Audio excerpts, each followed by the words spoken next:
Welcome all, Coleman Report Live, last day of the fiscal year event. Lance, welcome. Hey, it's great to be here, Bob. Always good to talk about SBA lending. Also, always good to have new topics to talk about, the 159. We were held over last week on 159. This is our 159 session. We got a ton of questions. We appreciate the questions. For those of you who are new, download this. Keep track of it as part of your training. This counts. Regulators and SBA ask for it, and there's a little outline if you want to take notes. Lance, the big, and that's how to ask questions. Also send questions, email. We got a ton of those. Lance and I like to bring them up at this event. Poll question. We only have one poll question this week, and it's very simple. Are you comfortable with SBA's definition of loan packaging functions?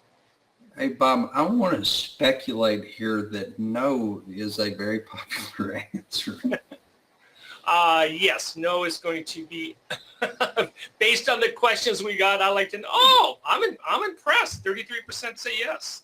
I'm actually very impressed because, you know, I've been immersed in the SOP in the evenings when I get off my normal job, come home and put on my slippers. I come in here to the computer and spend time in the SOP. And if you understand it, I would like for you to send me a note because I'm working on that understanding. No, we have, well, I'm impressed for the 33%. Very good. 67%, don't worry. That is the prevalent attitude in the industry. And Lance is going to solve that for us at our upcoming webinar. But hey, I did an industry survey, 179 responses. Thank you for all that participated. Lance, these are the numbers I came up with. Of course, I got a lot of comments, and most comments were, Bob, you're out of your gourd. It's difficult to come up with a standard depending on the complexity of the package, and especially a $50,000 package can be more complex than $1 million loan. But these are the rough benchmarks I came up with. I got rid of the low and the high and came up with this. Lance, what do you think about my numbers? Do you think they're anywhere close to establishing an industry benchmark? Well, I think they're helpful, Bob, in kind of giving us an idea of what others think.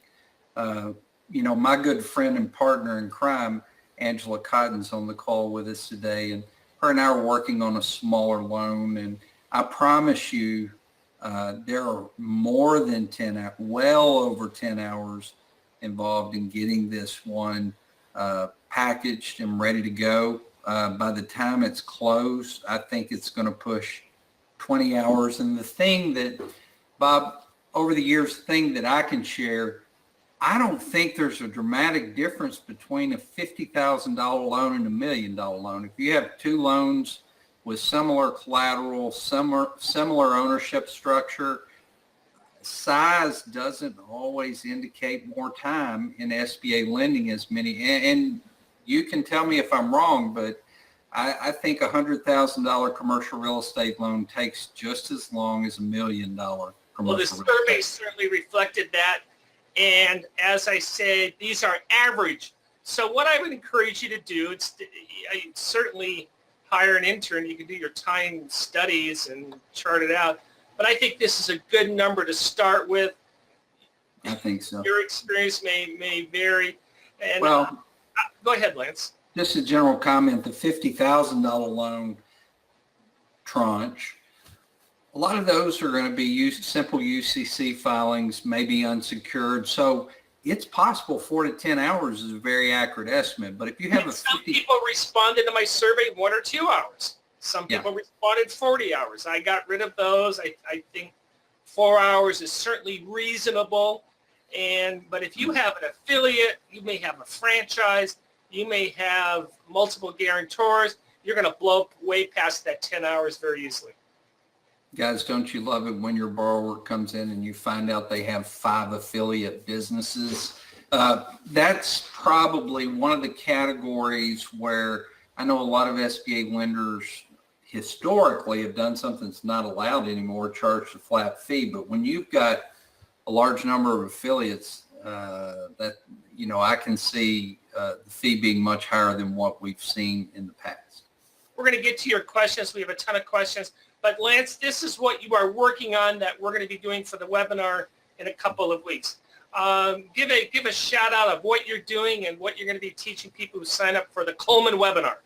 Well, Bob, it's like I said, I finished my day job as an SBA participant lender, and then I come home at night and immerse myself into the SOP. And it's pretty small. It's probably 12, 15 pages worth of SOP related to this and with the updates. But what I'm going to try to do is help clarify what you can and can't do, help you by giving you a simple template for how to document those and help you to understand how to complete that, because there is, like every other area of SBA lending, Bob, there's tons of gray area in what is considered packaging fees. There's tons of gray area in what you can and can't do. But the one thing I am going to harp on in the webinar, Bob, is the absolute do nots. There's some absolute things that you must avoid when you're charging a packaging fee and documenting it with the SBA Form 159.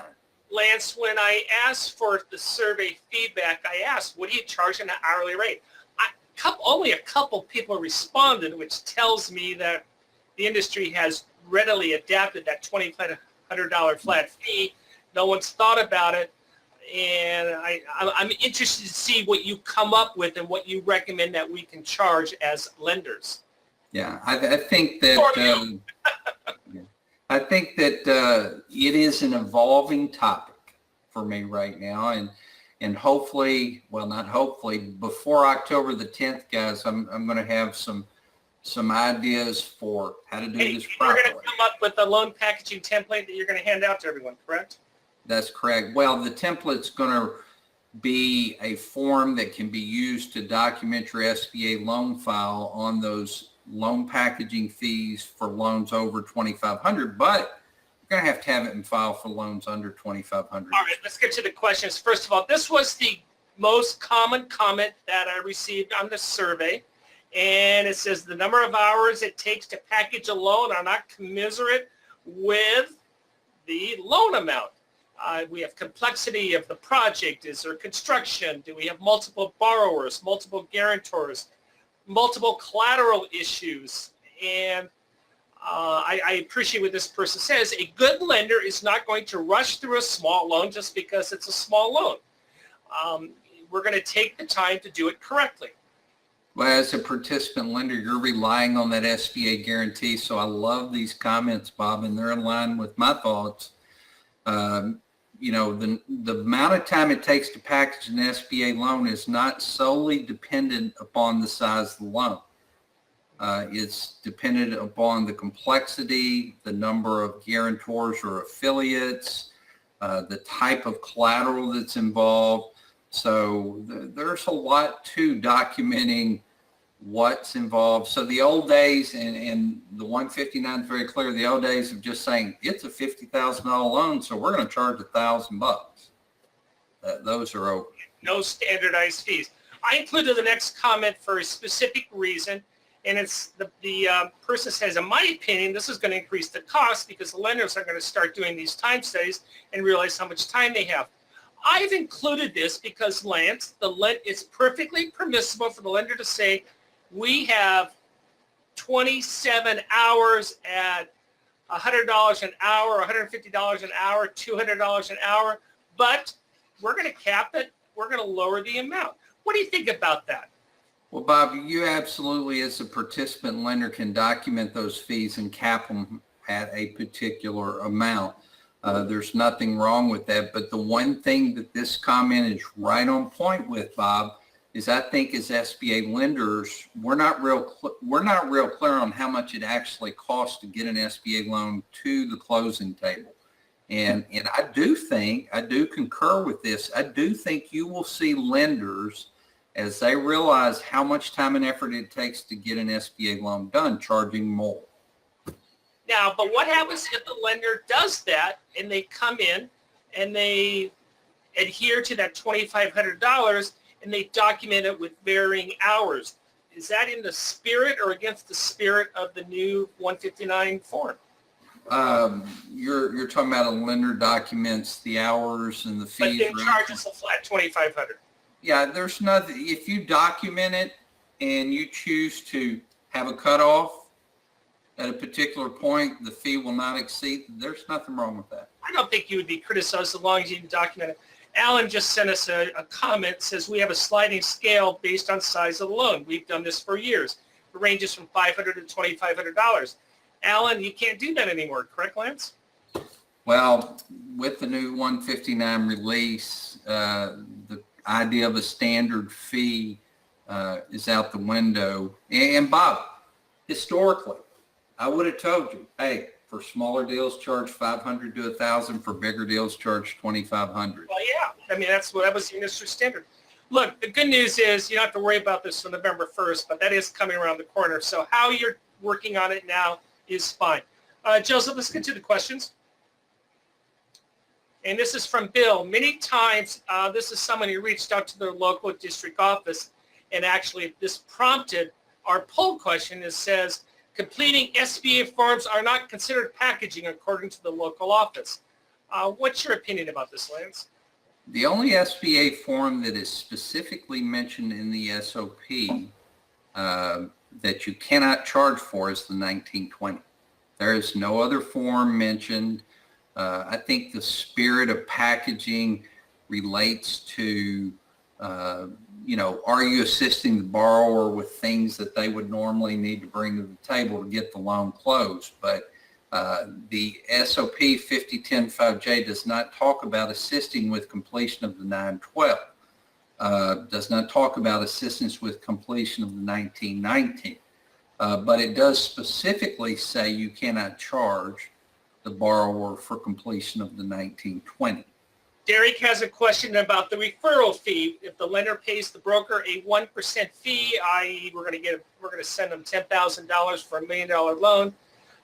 Does the broker need to disclose the itemization of that fee, or can we just do a lump referral fee and disclose it as a flat fee, Lance? Well, if you, and guys, I've got page references for the questions this week. If you go to page 159 of the SOP 5010-5J, it absolutely has to be disclosed, as Derek knows, but it does clearly state that if the fee's over $2,500, that there has to be some itemization. Now, there may not, the itemization may be referral, 1%. It may not be greatly detailed.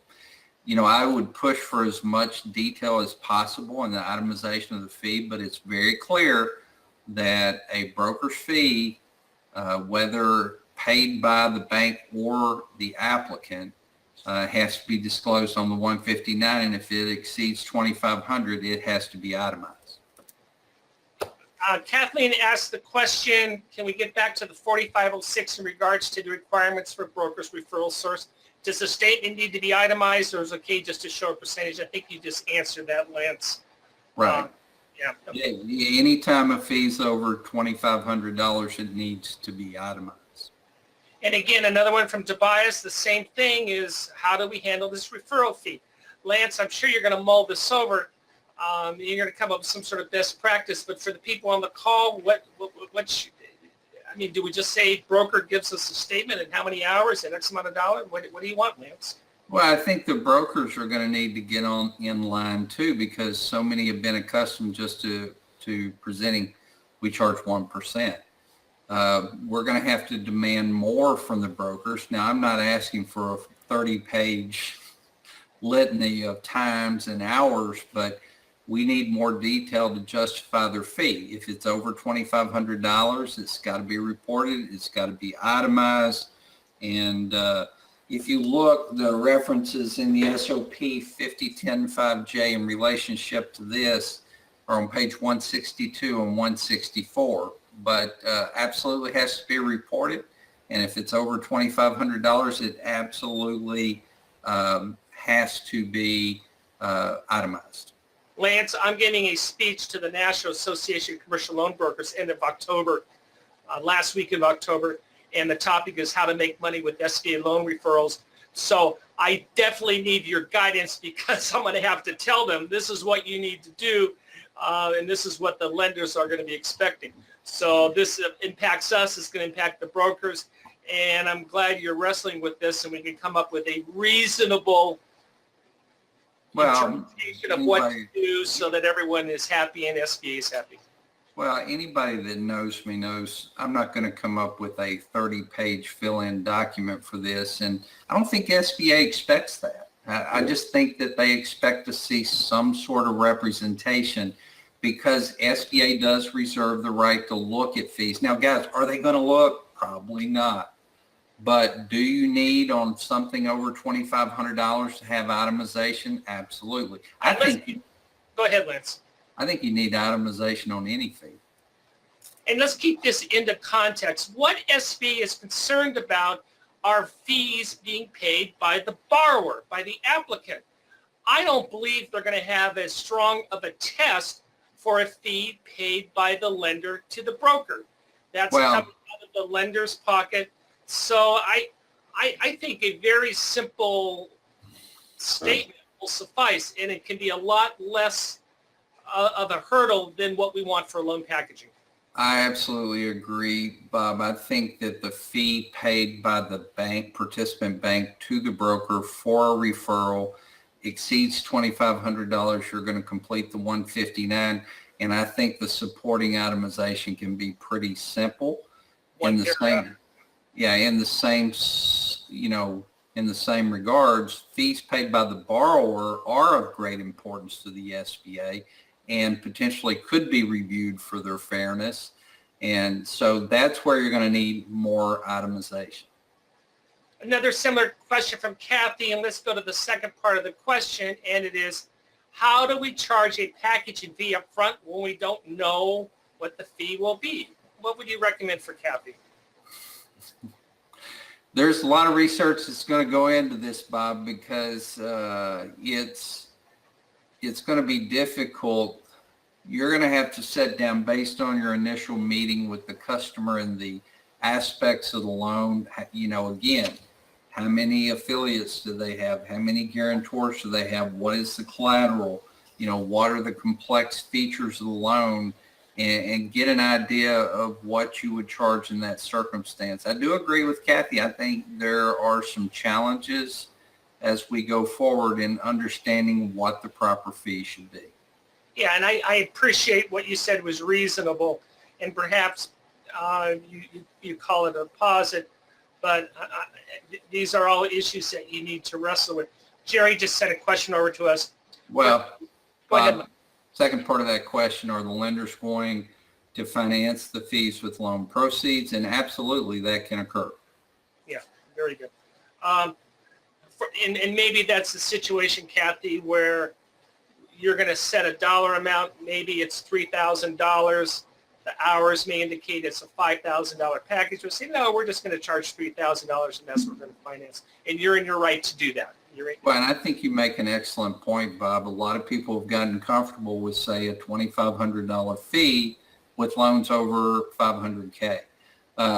If you're still comfortable with that, that's fine. You can charge them the $2,500 fee and itemize.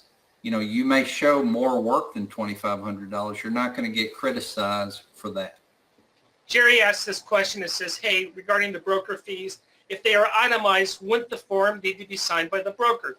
We only see the reference in the SOP where the form only needs to be signed by the applicant and the lender. I'll jump in on this one, Lance.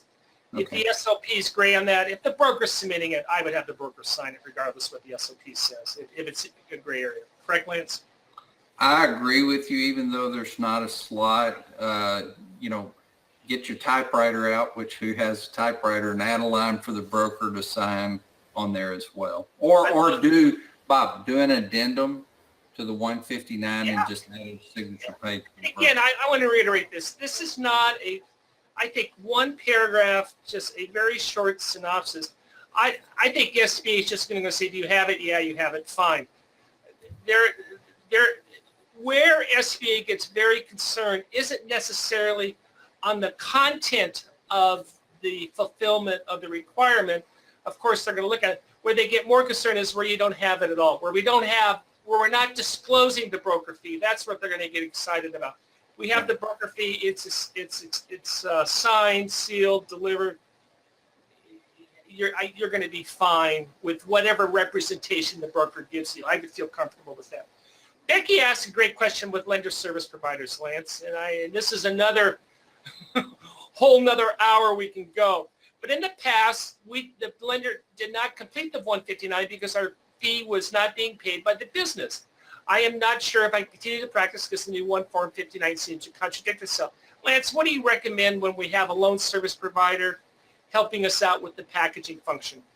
Well, the LSP, the fees they charge the bank do not have to be reported. It's very clear in the SOP 5010-5J, they do not have to be reported.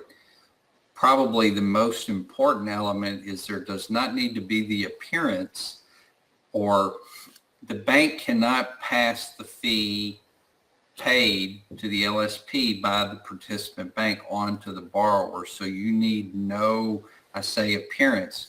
There needs to be no possibility that the SBA would look and say, oh, well, they paid the LSP $4,000 for this and there's a $4,000 packaging fee.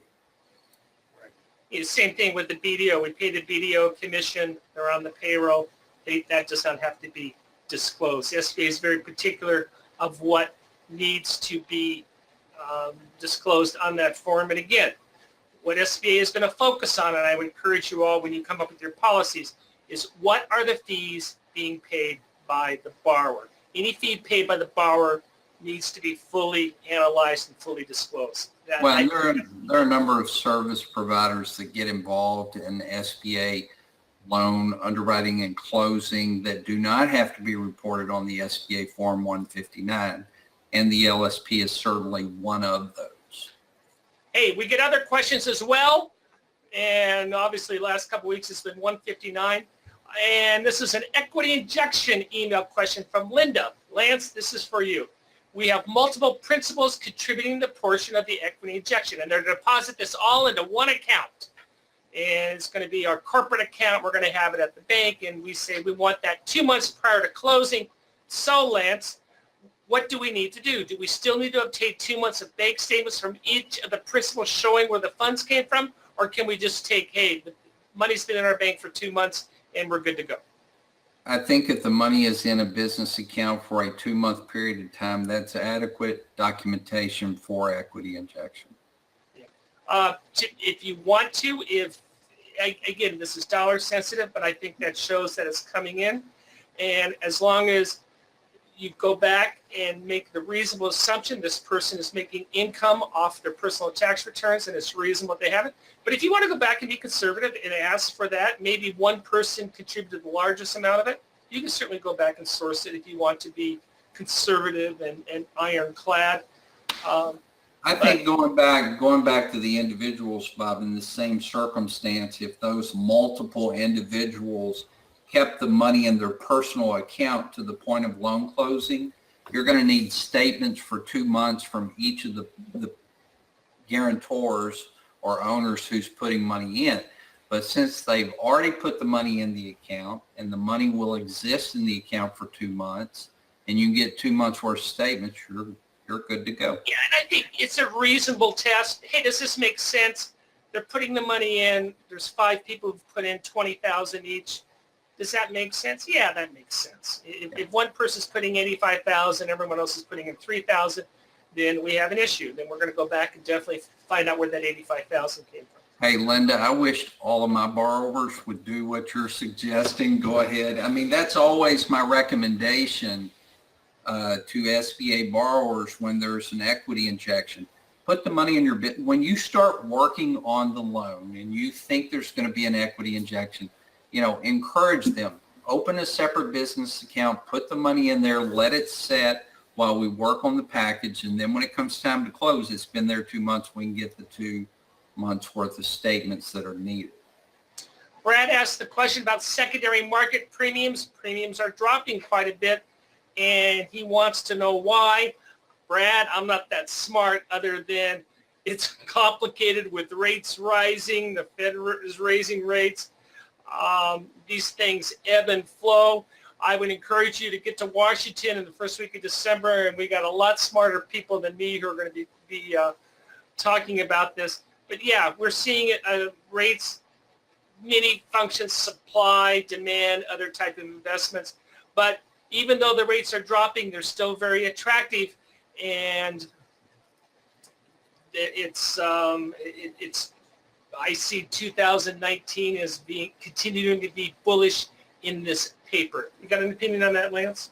Well, Bob, I think the biggest factor in this, this is my opinion, is we're in a rising rate environment. When you're in a rising rate environment, you see more prepays on SBA loans. And if you look at the prepay rate, that's going to determine the premiums to some extent, because these investors want to know if they put $1 million into a loan that's, supposedly going to be on the books for 10 years and they're paying a premium for that, they want to have it on the books for 10 years so they can collect the interest and principal. You're right. In a rising rate environment, there's two things that impact the prepayment speeds: defaults, which are at all-time historical lows, and prepayments, which continue to be high as people are financing out of these variable rate loans into fixed rate financing, which is out in the marketplace. Hey, I respect your time. A couple of housekeeping things. Please submit your nominations for our Professional SBA Lender of the Year Awards.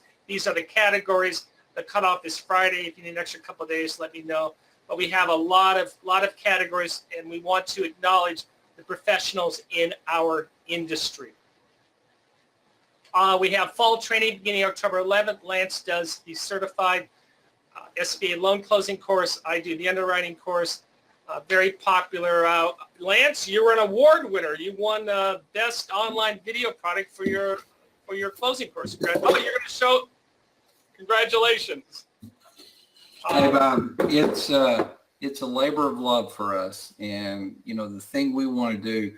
SBA lending is challenging enough, but just having a place where you can go and get information is a great thing for an SBA. Do me a favor, send Lance and I your feedback if you like this format.